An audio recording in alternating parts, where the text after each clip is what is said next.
Welcome friends, आप सभी का मेरे channel all in one study hub में स्वागत है। आज हम बात कर रहे हैं आरटी जेसीओ के इंटरव्यू की। जो बहुत से स्टूडेंट की ख्वाहिश थी कि मैं इंटरव्यू से रिलेटेड जो सवालात पूछे जाते हैं इंडियन आर्मी के आरटी जेसीओ में, स्पेशली मौलवी के इंटरव्यू में क्या सवाल पूछे जाते हैं, किस तरह का आता है और क्या क्या पूछे जाते हैं और ज़्यादातर किस विषय पर ये इंटरव्यू कंडक्ट किए जाते हैं और किस तरह से वहाँ इंटरव्यू होता है, तो सारी डिटेल मैं आपके लिए आज लेकर आया हूँ। तो ये वीडियो आपके लिए बहुत हेल्पफुल रहेगी, मुझे पता है। लेकिन आप अगर इस चैनल पर नए हैं तो इस चैनल को सब्सक्राइब करें और वीडियो को लाइक और शेयर ज़रूर करें। देखिए, हम बात कर रहे हैं आरटीजेसीओ के इंटरव्यू की। तो यहाँ पर आपको इन्फॉर्मेशन दी जा रही है जो मेरी अपनी तरफ से नहीं है। आरटीजेसीओ में जो हमारे फॉलोअर्स हैं, भाई बंधु हैं, लगे हुए हैं, हमने उनसे जो जानकारी प्राप्त की है और जितनी मुझे जानकारी इससे मिली है उसको मैं आपके साथ शेयर कर रहा हूँ। ठीक है, तो सबसे पहले हम जान लेते हैं कि आरटीजेसीओ में होता क्या है, कि वहाँ पर किस तरह का माहौल होता है। देखिए, पहले जो इंटरव्यू होता था उसमें 20 से 25 इंटरव्यू लेने वाले होते थे। यूँ समझ लीजिए कि आज से 50 साल पहले का जो शेड्यूल होता था वो इस तरह से इंटरव्यू लेते थे अकेले एक कैंडिडेट का। अब इस तरह से नहीं होता है। अब जो इंटरव्यू होता है उसमें सूबेदार रैंक पर जो जेसीओ होते हैं, मतलब आरटी जेसीओ, एक वो होते हैं, दूसरे कर्नल, तीसरे ब्रिगेडियर, ठीक है, या इस तरह से 4-5 ऑफिसर्स हो सकते हैं जो उस कैंडिडेट का इंटरव्यू लेते हैं। उसमें से एक आपके धर्म, आपके मज़हब के अकॉर्डिंग पूछने के लिए होते हैं ऑफिसर। और जैसे अगर आप मुस्लिम हैं तो मौलवी और हिंदू हैं तो पंडित इंटरव्यू लेते हैं, जो आपके धर्म से रिलेटेड रिलीजियस क्वेश्चन आंसर पूछते हैं। और एक जो इंटरव्यू रहता है वो 7 से 10 मिनट के बीच का होता है। उसमें किस तरह के सवाल पूछे जाते हैं वही मैं आपके साथ शेयर करूंगा। देखिए, सबसे पहले वहाँ आपको बुलाया जाएगा।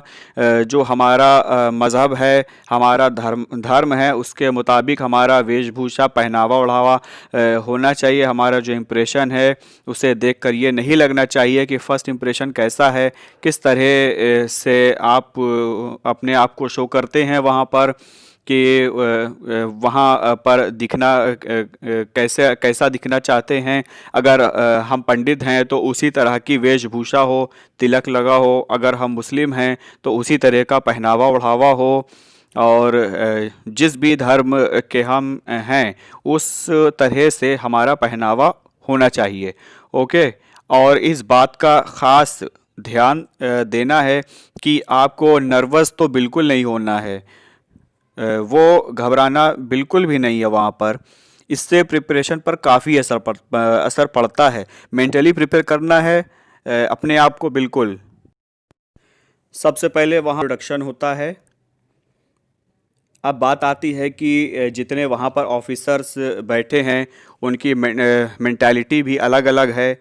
और आप आरटीजेसीओ बनने जा रहे हैं तो आपसे आपके धर्म से रिलेटेड प्रश्न ही पूछे जाएंगे। इस बात की बिल्कुल ऐसी गलतफहमी बिल्कुल भी मत लीजिएगा।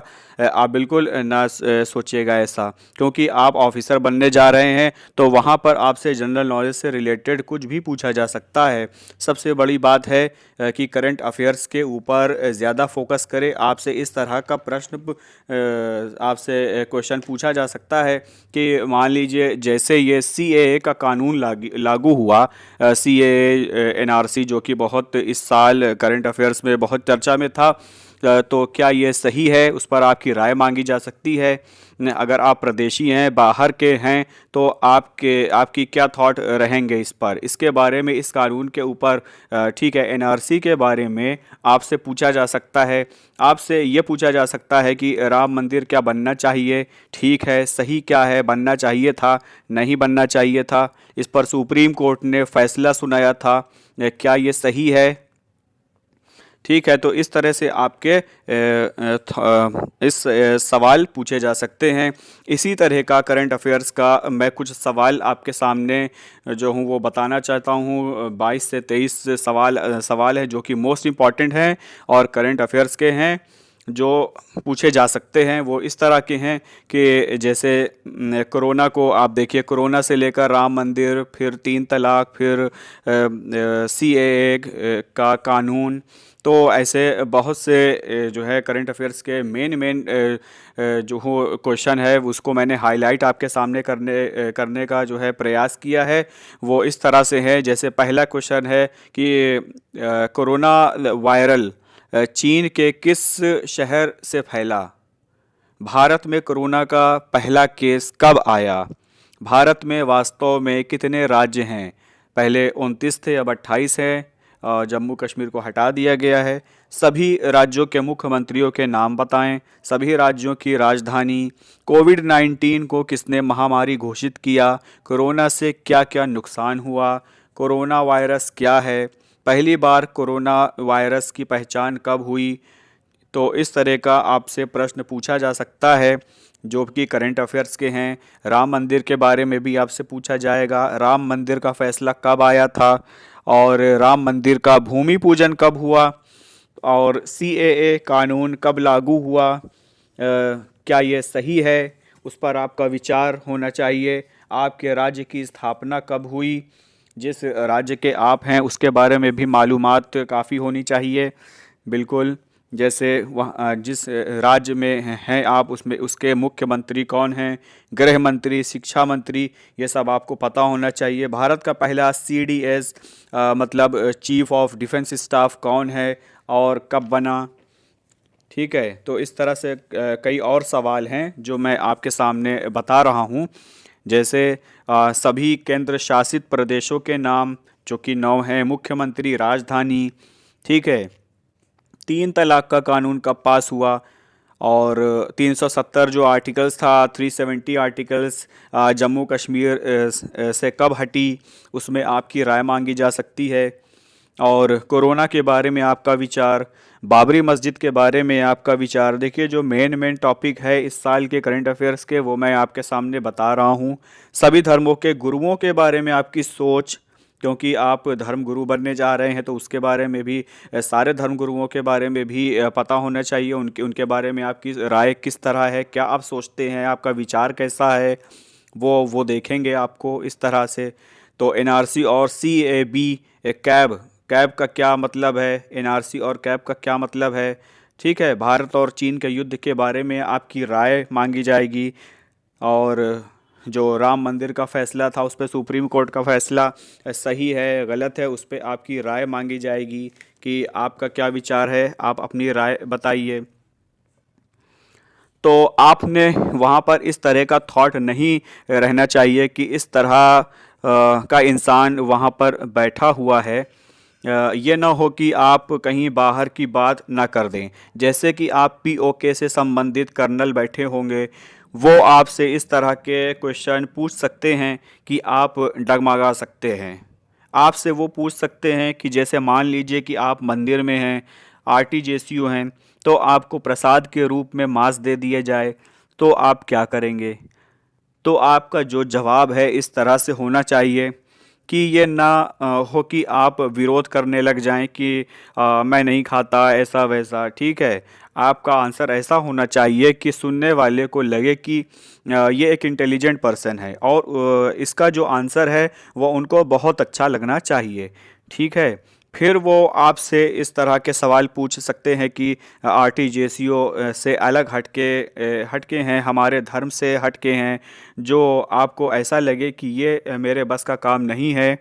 उनमें भी आपको पूरी तरह दिमाग से सोच लेना है कि क्या मैं जो जवाब दे रहा हूँ ये सही है और इसका जो जवाब है वो सामने वाले पर क्या प्रभाव डाल रहा है। ये ना हो कि जो वहाँ इंटरव्यू ले रहा है वो किसी दूसरे धर्म का है और आप जिस तरह से इंटरव्यू दे रहे हैं उसमें इंटरव्यू देते देते आप किसी दूसरे धर्म की बुराई कर बैठें या कुछ इस तरह से नहीं होना चाहिए। ओके, अब बात करते हैं धर्म से रिलेटेड जो वहाँ पर सवाल पूछे जाएंगे, वो पूछे जाते हैं वो मैक्सिमम आप मानी सी बात है, आप आरटीजेसीओ है, धर्म गुरु हैं, एक ऑफिसर की रैंक हैं, तो उसका आपको विशेष ज्ञान होना चाहिए। सबसे पहली बात करते हैं कि मज़हब और दीन जो स्पेशली मौलवी से जो इंटरव्यू में सवालात किए जाते हैं उनके मज़हब के, उनके धर्म के मुताबिक, तो इस तरह से होते हैं कि जैसे ये है कि आपके जो है मज़हब में कितने, क्या खुलफाए राशिदीन का क्या रुतबा है, उनकी कितनी, कब तक उन्होंने हुकूमत किया, सबसे पहली हुकूमत किसकी थी, तो कितने खुलफाए राशिदीन हैं, ठीक है। तवारीख़ के बारे में जंगें, सीरत के बारे में पूछा जाएगा, 4 इमाम के बारे में, काबा शरीफ के बारे में सवालात, कुरान करीम के बारे में कुछ सवालात आपसे पूछे जा सकते हैं। और मुस्लिम मज़हब में जो सैक्रेमेंट्स होते हैं, तदफ़ीन, तो इस्लाम का जो है मुआशी निज़ाम क्या है, अगर ये और ये किस पर डिपेंड करता है, ठीक है। और दीन और मज़हब में क्या फ़र्क है, आपको ये भी ऑफ़िसर जो है ऑफ़र दिया जा सकता है कि मतलब अपनी मर्ज़ी से कोई भी 2-3 हदीस सुनाइए, ठीक है, 2-3 हदीस सुना दीजिए। ये भी पूछा जाएगा कि आप इंडियन आर्मी में धर्म गुरु आरटीजेसीओ को क्या बनना चाहते हैं, आरटीजेसीओ क्यों बनना चाहते हैं। आपका जवाब ऐसा होना चाहिए कि सामने वाले को लगे कि हाँ, ये बिल्कुल ठीक है इस पोस्ट के लिए, तो ये बिल्कुल सही हैं। तो इस तरीके के बहुत से सवालात पूछे जाएंगे। और चारों बड़ी किताबों के बारे में पूछे जाएंगे, हदीस की किताबों के बारे में भी पूछे जा सकते हैं, और जो हमारे मज़हब में जो त्यौहार होते हैं उनके बारे में, ख़ास तौर से मुहर्रम के महीने के बारे में, जो हमारे नए साल का आगाज़ है, जिससे उसके बारे में आपकी राय, कि जिस तरह से लोग मनाते हैं उसमें आपकी क्या राय है, ठीक है। तो इस तरह से आपसे जो है सवाल पूछा जा सकता है। अब आइए मैं थोड़ा सा आपको दीन और मज़हब में फ़र्क जो होता है उसमें उसमें उसको कैटेगराइज्ड किया है इस तरह से, जैसे मज़हब में 3 चीज़ें आती हैं, एक अकायद है, इबादत है, रसूमात है। इन तीनों के बारे में अच्छे से आपको पता होना चाहिए। ये सब बेसिक चीज़ें हैं दीन की, मज़हब की। दूसरे इस्लामिक इकॉनमी के बारे में, दीन के बारे में, दीन में भी 3 पॉइंट आते हैं, सियासी निज़ाम, माशरती निज़ाम जिसको फैमिली सिस्टम कहते हैं, और मुआशी निज़ाम, ठीक है। तो ये दीन का हो गया। तो जो मज़हब में अकायद होते हैं उस पे आपका ईमान, किताबों पर ईमान, रसूलों पर ईमान, आखिरत के दिन पर ईमान, फ़रिश्तों पर ईमान लाना, तो इसके बारे में भी सवालात होंगे आपसे। इबादत जैसे रोज़ा है, हज कब फ़र्ज़ हुआ, और क्या क्या उसमें जो है, क्या हज में जो तवाफ़ करते हैं उसके दौरान, उसके ड्यूरिंग जो है हज, उसमें आपको क्या पढ़ते हैं, इसके बारे में आपसे सवाल हो सकता है। ज़कात, मस्जिद जाना, मंदिर जाना, चर्च जाना, ठीक है। और अब बात करते हैं रसूमात की, जो कि मुस्लिम अक़ीदे के हिसाब से जो रस्में होती हैं, जैसे अक़ीक़ा हो गया, शादी हो गई, कफ़न दफन, नहलाना, गुस्ल देना, तो इसके बारे में, वज़ू के बारे में, और ठीक है, इस तरह से जो है आपसे सवाल पूछे जा सकते हैं। सियासी निज़ाम में, जैसे अब दीन में आइए, तो सियासी निज़ाम जैसे एक लीडर हो, इमाम हो, एक हुकूमत हो जिस पर आवाम को एतमाद हो, ये हो गया सियासी निज़ाम। और माशरती निज़ाम में क्या है, जो ख़ानदानी सिस्टम है, फैमिली सिस्टम, वेलफेयर सोसाइटी बनाना। और 4 शादी के बारे में भी सवाल हो सकते हैं, उस पर भी आपको मालूमात होना चाहिए। 4 शादी की जो इस्लाम इजाज़त देता है, वो इजाज़त नहीं, वो एक तरह का वो ऑप्शन देता है, ठीक है वो। और तीसरा हो गया दीन में मुआशी निज़ाम, एक था माशरती निज़ाम, दूसरा है मुआशी निज़ाम। मुआशी निज़ाम में क्या है, इस्लाम का मुआशी निज़ाम किस पर डिपेंड करता है ये पूछा जा सकता है आपको। किस पर बेस करता है, ये ज़कात पर बेस करता है, फ़ितरा है, ज़कात है, सदक़ा है, इन सब चीज़ों पर बेस करता है। तो इन सब चीज़ों की जो है आपको मालूमात होना बहुत ज़रूरी है। तो ये जो मैंने वीडियो बनाया है ये एक सामान्य है, पूछी हुई इन्फॉर्मेशन है जो मैंने आपके सामने बताई है। और उसके अलावा जो है आपसे पूछे जा सकते हैं, जैसे अल्लामा शिबली नोमानी के बारे में भी एक बार पूछा गया है, उनके बारे में भी आपको डिटेल्स निकालने हैं, क्या क्या हैं उनके बारे में आपको पता होना चाहिए। उनके अंदर क्या क्या सलाहियतें थी ये पता होना चाहिए, उनकी पैदाइश, उनकी वफ़ात के बारे में, उनके जो है वालिद के बारे में, उनकी एजुकेशन, पढ़ाई के बारे में, तालीम, इब्तदाई तालीम के बारे में, ये सब पता होना चाहिए। और उन्होंने कितने मुल्क का दौरा किया, सबसे पहले दौरा कहाँ का किया, और कितनी उन्होंने किताबें लिखी, ये सब पता होना चाहिए आपको। ये सब भी आ सकता है और पूछा हुआ है ये, ठीक है। इस तरह से आपको मालूम होना चाहिए। और ख़लीफ़ा हारून रशीद के बारे में भी पूछा जा चुका है, जो कि बगदाद में थे। बगदाद में एक दरवेश जो है उनका एक दरवेश थे जो बहलोल दाना, जो कि एक फ़िलासफ़र थे, उनके बारे में पता होना चाहिए। उनकी 2-3 बातें आपको पता होना चाहिए, हज़रत बहलोल दाना, ठीक है, इसके बारे में भी पता होना चाहिए। तो इन सब के बारे में आपको बिल्कुल अच्छे से मालूमात होनी चाहिए। और तो ये था मेरा आज का वीडियो जो मैंने आपके सामने पूरी डिटेल बताया है।